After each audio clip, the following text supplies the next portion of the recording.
Student कैसे हैं आप सभी लोग। आशा करते हैं सभी लोग अच्छे होंगे। हम सीटेट सेकंड पेपर जो हुआ है 6 to 8 वाला, उसमें हम जो है सीडीपी का पोर्शन करा चुके हैं। अब हम लोग मैथ और साइंस का पोर्शन करेंगे। तो आ जाइए फटाफट। यहाँ देखिए हम सीडीपी की कर चुके हैं। अब हमारी जो भाग 2 है यानी गणित व विज्ञान, तो गणित यानी मैथ का करेंगे। 31 नंबर प्रश्न से अपने अपने सेट में मिला लीजिएगा। तीन संख्याएं 2, 3, 4 के अनुपात में हैं और उनके घनों का योग 33, 957 है। इन तीनों संख्याओं का योग क्या होगा? तो 63 होगा। जहाँ पर हमने जो है इसको सॉल्व भी किया हुआ है। यहाँ आगे देखते हैं 32 नंबर। तीन क्रमागत पूर्णांक इस प्रकार हैं, जब उन्हें बढ़ते हुए क्रम में लिया जाता है तब 3, 5, 2 से गुणा करके जोड़ा जाता है तो योगफल 99 प्राप्त होता है। आरंभिक पहले तथा तीसरे पूर्णांकों का योग क्या है? तो ये 20 होगा। यहाँ पे हमने देखो यहाँ पे किया हुआ, ये देखो 20 आया हुआ है और इधर भी जो है 63 आया हुआ था। तो हम जो इसका पूरा सॉल्यूशन एक एक करके दे देंगे। तब तक के लिए आप मैच कर लीजिएगा। देखिए यहाँ पर अगला प्रश्न हमारे पास में, एक विद्यार्थी ने परमेय संख्याओं के निम्नलिखित गुणधर्मों की सूची बनाई, कौन सा सही? देखो परमेय संख्या क्या होता है? एक परमेय संख्या पूर्णांक में सम्मिलित है, बिल्कुल सही। जीरो परमेय संख्या नहीं है, गलत है। जीरो भी परमेय संख्या है। सभी भिन्न परमेय संख्या होती है, बिल्कुल सही। तो ये बी गलत है, ए और सी सही हो जाएगा। तो ए और सी सही हो गया। 34 नंबर, किसी लंबवृत्तीय बेलन का वक्र पृष्ठीय क्षेत्रफल 44 वर्ग सेंटीमीटर, उसके आधार की परिधि 110 सेंटीमीटर है। बेलन का आयतन हमको निकालना है, पाई का मान 22/7 प्रयोग करना है। तो आंसर आपका 0.0385 हो जाएगा, जो कि हमने यहाँ पर देखिए किया भी है। यहाँ 0.0385 आया है हमारा। 35 नंबर प्रश्न है, त्रिभुज पी क्यू आर में पी हमारा 55 अंश, क्यू आर 18 सेंटीमीटर। ये देखो हमने यहाँ पर किया है। और निम्नलिखित स्थितियों में से पी क्यू आर एक अधिक कोण विषमबाहु त्रिभुज हो सकता है। तो ये कब होगा? तो ये आर कोण जो है 15 अंश और पी आर जो है 18 सेंटीमीटर से अधिक होगा, तब ये हमारा होगा चौथा विकल्प यहाँ पे सही। देखिए द्वारा अवधारणा को स्कीमा के रूप में नामांकित किसने किया था? तो पियाजे जी ने स्कीमा के रूप में नामांकित किया था।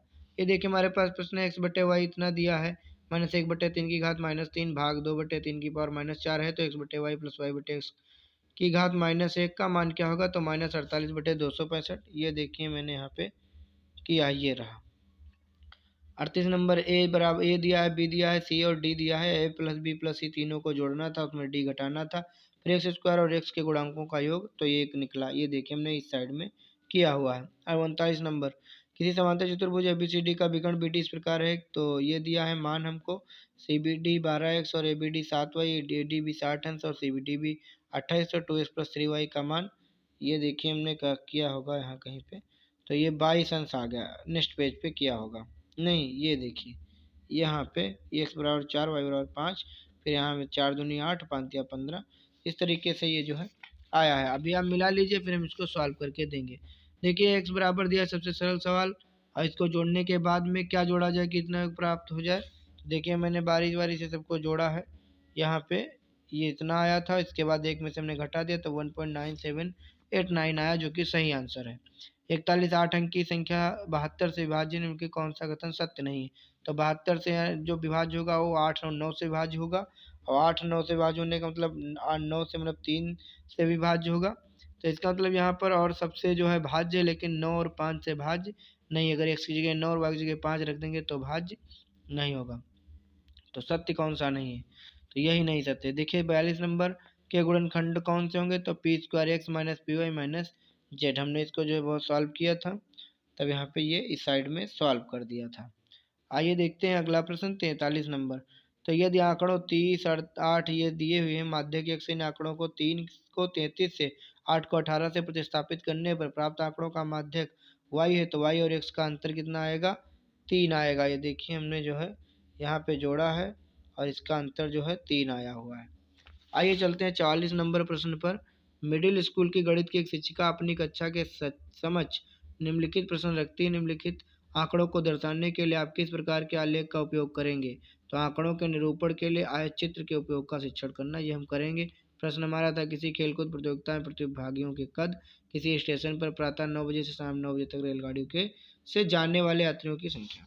आइए चलते हैं अगले प्रश्न की तरफ। त्रिभुजों ए बी सी और डी ई एफ में बी दिया है, बी सी दिया है, ए दिया है, ये सब कोण दिए हैं, तब निम्न कथनों का कौन सा कथन सही होगा? तो ए बी सी या फी डी के सर्वांग सम होगा कोण कोण भुजा नियम के द्वारा। यहाँ पे हमने चित्र बनाए हुए हैं और कर लिया था। देखिए 46 में किसी समलंब चतुर्भुज की समांतर भुजाएं ये दी हुई है, उनके बीच की दूरी दी, उसका क्षेत्रफल आयत के क्षेत्रफल के बराबर है। तो जिसकी भुजाएं 3:2 के अनुपात में, उस आयत का परिमाप हमको निकालना सेंटीमीटर में, तो 60 सेंटीमीटर जो है, ये रहा 60 सेंटीमीटर। तो आगे बढ़ते हैं। अगला सवाल देखते हैं। कक्षा 6 की गणित की शिक्षिका ने अपने विद्यार्थियों के समक्ष निम्नलिखित प्रश्न रखा। प्रातःकालीन शहर में 3 व्यक्ति एक साथ चलना प्रारंभ करते हैं। उनके कदमों की लंबाइयाँ 70 सेंटीमीटर, 35, 95 सेंटीमीटर हैं। तो न्यूनतम कितनी दूरी चले, तो दूरी पूरे पूरे कदमों में तय कर सकते। तो न्यूनतम के लिए कम से कम जहाँ बात है वहाँ लासा निकाला जाता है, अधिक से अधिक के लिए मासा।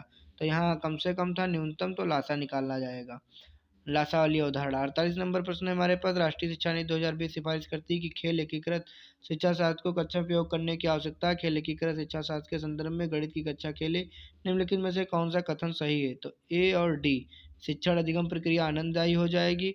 प्रसिद्ध खेलों के अलावा कई स्वदेशी खेल जिनका उपयोग गणित पढ़ाने में किया जा सकता है। खेल का उपयोग गणित पढ़ाने में संभव नहीं, गलत है। इसमें बहुत समय खर्च हो जाएगा, इसे टालना चाहिए, भी गलत है। आइए देखते हैं अगला प्रश्न। 49 नंबर। दो संपूरक कोणों का अंतर 20 है, इनमें से छोटा कोण P है, तो 3P माइनस 50 अंश का मान कितना होगा? 190। यहाँ पे हमने इसको देखो सॉल्व भी किया है। तो शिक्षक ने कक्षा में मौखिक आकलन का आयोजन किया, जिससे यह पता चला कि राम, सम, विषम, अभाज्य, भाज्य जैसी सभी प्रकार की संख्याओं की यथार्थ रूप से परिभाषा बता सकता है। परंतु जब संख्याओं के समुच्चय दिया गया तब वह संख्याओं को सही रूप से पहचान नहीं पाया। इसके लिए उसकी प्रसिद्धि के लिए निम्नलिखित में से कौन सा अति उपयुक्त है? तो राम की स्मरण शक्ति अच्छी है, परंतु अवधारणात्मक बोध की कमी है। अभी वो अंदर अपने जो है कॉन्सेप्ट नहीं बना पा रहा है। गणित एक सोचने का तरीका है, क्योंकि यह विद्यार्थियों को साक्ष्यों प्रतिमानों के निरीक्षण में, तो यहाँ पे ए और सी दोनों सही हो जाएंगे, बी गलत है। समस्या समाधान के दौरान विद्यार्थी सूत्रों चिन्हों को दोहराते हैं, तो ये गलत, रोट लर्निंग यहाँ पे गलत हो जाएगी। 52 नंबर देखते हैं यहाँ पर। प्रश्न है x और y के साथ व्युत्क्रमानुपाती विचरण करता है। तो ये x इतना दिया है, y इतना दिया, तो x इतना दिया हो तो y का मान 1.5 हो जाएगा। बाद में सॉल्व करेंगे। निम्नलिखित सारणी में से डिब्बे में कितने फलों को संख्याओं द्वारा दर्शाया गया है? उपरोक्त आंकड़ों का एक पाई चार्ट बनाया जाता है, तो त्रिज्यखंड का कोण क्या होगा जो सेबों को दर्शाता है? 96 अंश होगा। यहाँ पे हमने जो है इसको सॉल्व भी किया हुआ है।